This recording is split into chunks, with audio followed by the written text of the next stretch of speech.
This is Rafael Diaz again.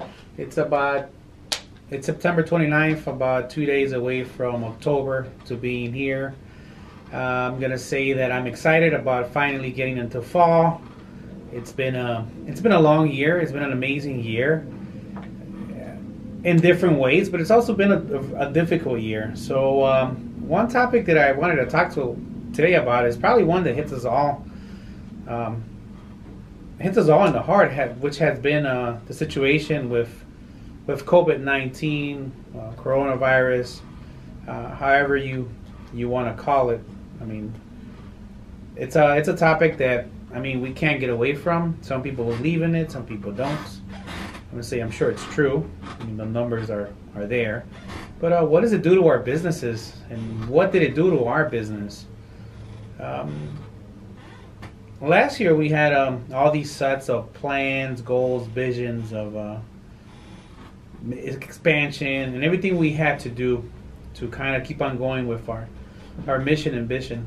So 2019, we had all these plans to kind of move forward in a different direction, right? Definitely more expansion, more investing, more planning about even buying some companies out. I mean, different things that we were exploring on doing. But this year, in March, when kind of COVID hits, it kind of put us in a position where we, like anybody else in business nowadays, we're lucky enough to be an essential business, but I'm just talking about how it has gone for us. So March, it's kind of like a kind of a weird time for us, especially after, they decided to shut down the city here in Chicago. Those 2 days, for us in March, I think it was like March 20th, were very scary. And I'm sure out there, a lot of people there were scared too. I'm not alone on this one. But it was just so scary because we didn't see, I've never been through this. I don't know what a government shutdown means, or not a government shutdown, but actually shutting down businesses, quarantine, not closing down restaurants. You can't go anywhere. You got to be home. So for us, March just put kind of like a reset button on the way that we see our business and kind of what we value more. And one thing first that I noticed was that, wow, we are the most resilient people in the world. Even though, we're now in October and this was March. Back in March, I didn't see how this was going to play out. Kind of like, oh my God, are we going to survive? Is the economy going to survive? Are we going to run out of toilet paper? Because here in Chicago, I don't know wherever you live, we ran out of toilet paper. I don't know exactly the reason why, but we ran out of toilet paper. So stuff like that was really scary for me, and I'm sure for everybody here in the team too.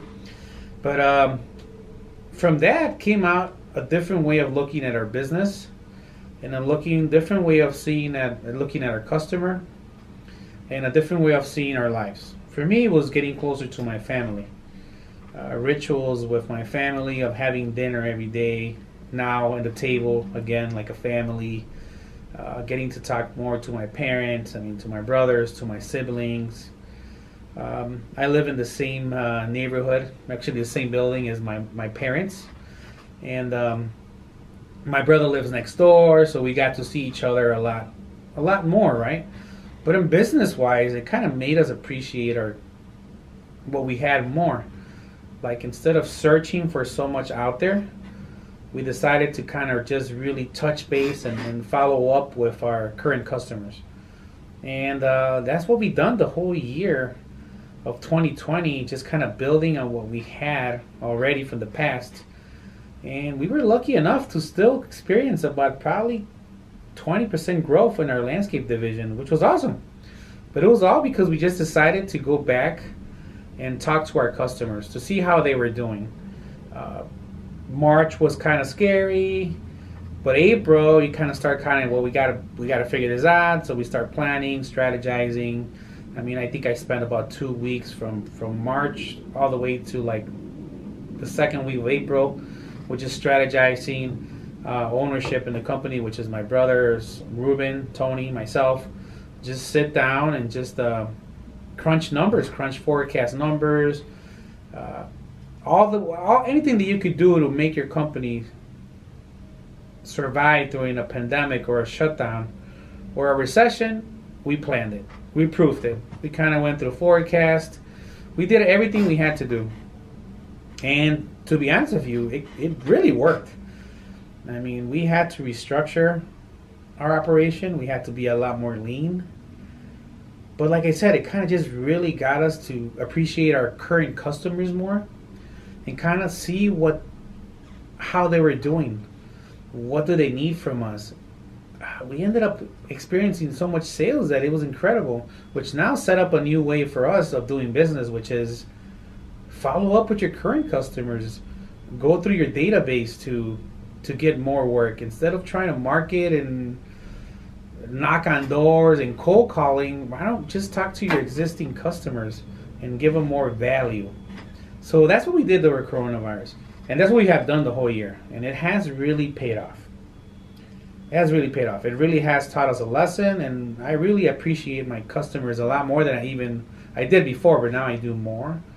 Another thing that I appreciate more is also the employees, the people that work here that have actually stuck it out with us.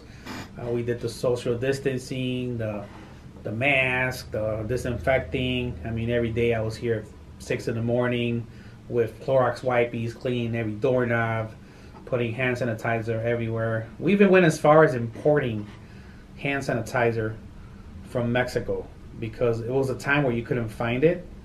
And since we do imports, we do stone imports from Mexico, we decided to bring a load in of hand sanitizers, which we give away to all our customers. And it's great marketing for us. So every customer, we always give them a bottle of hand sanitizer with our logo and a thank you note. But yeah, going back to that, just appreciating your people, restructuring, making sure we're not spending any penny that we're not supposed to, but at the same time not trying to make crazy cutbacks.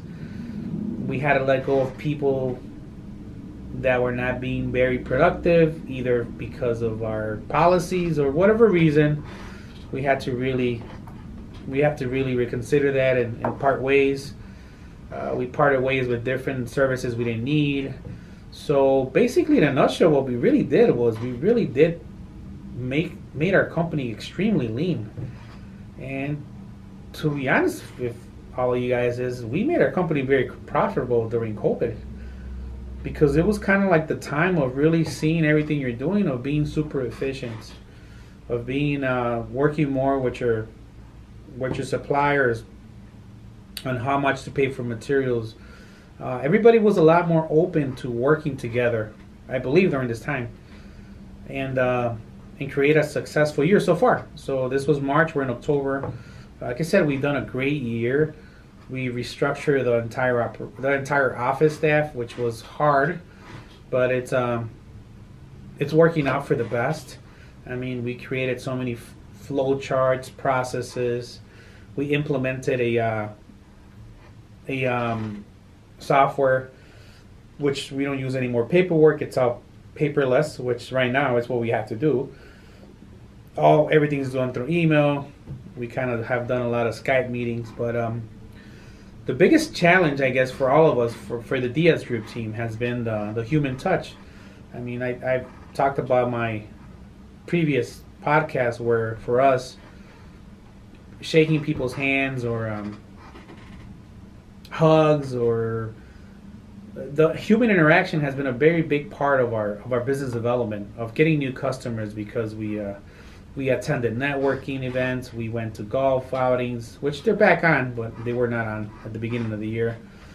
We did so many lunch and learns with different companies, and now we couldn't.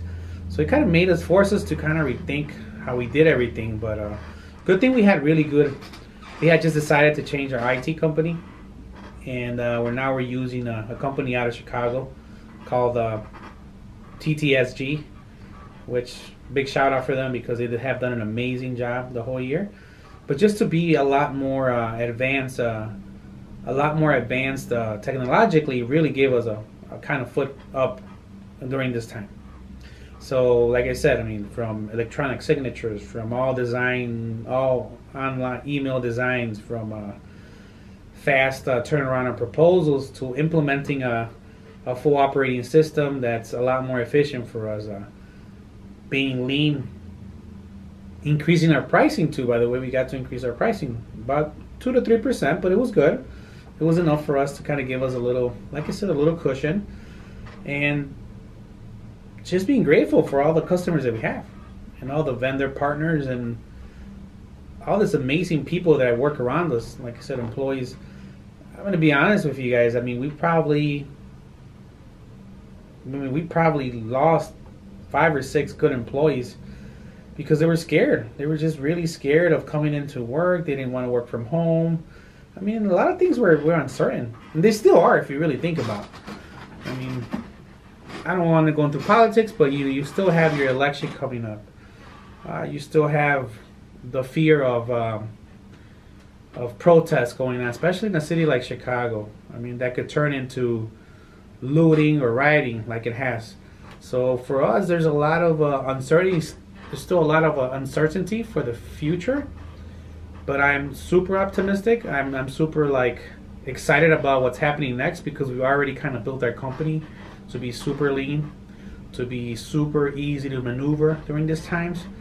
I'm excited for what's happening next, but because we have the right approach, right? The whole being lean, not overspending in nothing we don't need, working with our customers hand in hand, keeping our relationships really steady. But we still got uncertainty ahead of us. Like I said, we're in election year. There's talks about recession. There's talks that we're already in a recession. There's talks about cases resurging. There's talks about now that flu season's coming up, they're going to shut down again the economy. I mean, a lot of this stuff plays a lot of toll in our brains. I mean, I'm not sure. Like I said, I mean, everybody listening to me out there, especially business owners, or even if you have a job somewhere or you work for a landscape company, it's a little thing to think about. What's going to happen next, right? I hope that wherever you work, or that your business is strong enough to be able to kind of adapt to whatever's coming to it. I'm confident that we are able to adapt at anything, but it's just because, I mean, we built our company that way to be able to kind of adapt and change to whatever comes at it from anywhere. So for me, it's kind of like a very optimistic time. I will urge anybody that's either in sales or runs their own business or works for a business to really, really take care of their relationships with their vendors, with their employees, with their customers, with their families or whoever, because I mean, this is the only thing we could really grow support from. So, like I said, for me, 2020 has been a very successful year because we've learned so many things. We still got 3 more months, so October, November, and December, to learn more.